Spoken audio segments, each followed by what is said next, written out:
Hello my friends and welcome back. Thank you very much for being with me again today. I thought that we got this figured out a long time ago, at least 10 years ago, I would say maybe 2003, 2004, at least. And what's going on? The Russians are telling us what a great method they found to destroy the Ukrainian artillery. I was like, okay, let's see. This article comes from Sputnik. It's from today, the 12th of January 2023. Russian army reportedly finds way to pinpoint Ukrainian artillery using smartphones. Do you remember when I think it was both the Americans and the Russians blowing up some terrorists by calling them and finding the coordinates and then blowing them up? I know for a fact that the Russians killed a Chechen guy like that, leader. They called the guy and then they blew him off. And that was a long time ago. It was when Putin started, I think when he took over the second Chechen war. So that would have been 2003 or something. So let's say 2004, 2005, I can remember when they blew this guy up. And I know I read about it. So what are these guys talking about? I thought that it was like common knowledge. It's something that they thought we don't know or something. Let's see, maybe something's different, isn't it? Russia's ongoing military operation in Ukraine has witnessed the heavy use of multiple launch rocket systems, howitzers and missiles, with both sides taking to a shoot and scoot strategy, descending on an area using the mobile weapon platform, firing off boom boom boom their rockets or missiles, and then evacuating before the other side has a chance to respond. Alright, so that is shoot and scoot. I show up here, zip, bzz, bzz, boom, boom, boom, boom, zip, boop, and the guys boom, boom, boom, bye-bye, we're gone.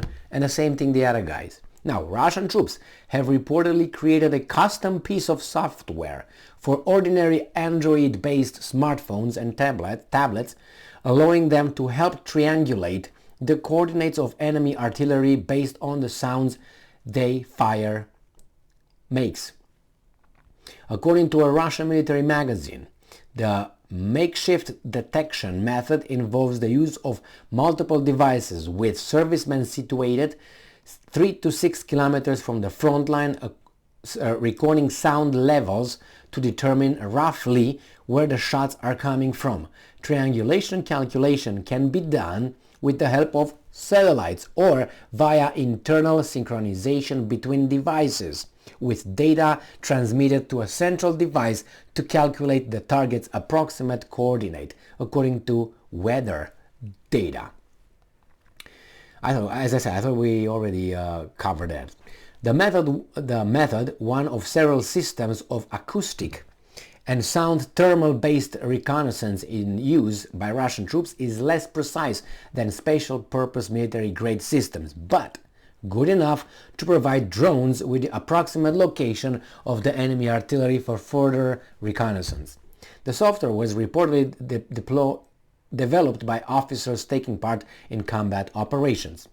The magazine does not go into detail about the possible risks involved in using this makeshift smartphone-based detection method. Last week, the Russian military said that mobile phone signals from a temporary deployment point in the city of Makivka being used by Russian troops facilitated a Ukrainian HIMARS strike, killing at least 89 personnel, including a lieutenant general, immediately after midnight on New Year's Eve. And then these guys shot the guys back. Remember, the Russian military command in charge of the operation got a shake-up on Wednesday, with Chief of Staff Valery Gerasimov appointed commander of the Russian Joint Group of Forces in Ukraine, with the former commander, General Sergei Surovikin, relieved and named as his deputy. So he's still in the position over there. Now, the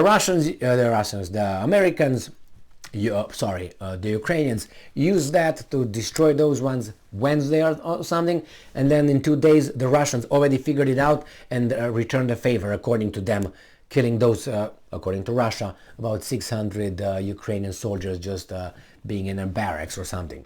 I thought this was a I don't know what kind of other methods or however they want to do it, but I thought this was already solved. Now I don't know if they're based on what exactly, because they said on the the sound of what, the phones, how the phones are locked, and then you can hear, that involves the microphone of the telephones, because if you don't believe me, ask Mr. Snowden. He's going to tell you, Edward, the guy who's now a Russian citizen, about how, and we knew this before anyway, how these devices could be turned on and off. And right now, we're not just the two of us, it's more than two of us here. And that's been some common knowledge. The same thing with the telephones. When that's a very long, how should I put it, old methods.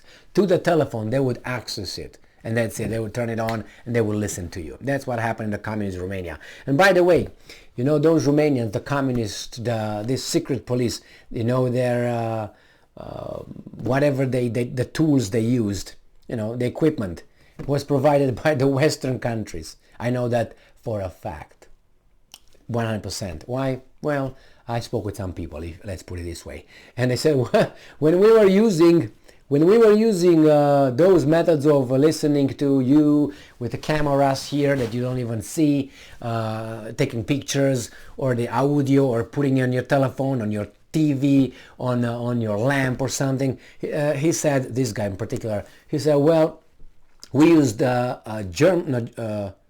British, French, American technology, and East German technology. East Germany is not obviously West Germany, but he said the Westerners had the best methods of this kind of listening. Anyway, so that's just an extra, just so you know. That was then. Imagine what these guys have now. And he said you can listen to the phone, through the phone, even if the phone is on, over there, hooked. At those times, in those times. Nowadays, right here. So I don't know exactly how the Russians tapped into some telephone companies, because they have to have access to those guys. The same in the United States. If these guys want they have to ask for a request from the whatever you got, whatever phone provider you got. And if they gave them yes, they get in, but they do it the other way around. Just listen to Snowden, and he's going to tell you a clear and more articulated than I did. Why? Because he worked with these kind of things, and he's going to tell you the exact terms. So look for Edward Snowden, and you're going to find him. So I'm surprised the Russians will say this. For me, it's like old news, but maybe something else that I didn't grasp. All right, maybe, I don't know.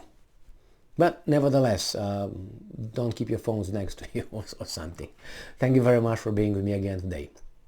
Stay strong, stay smart, look for the truth, and be just.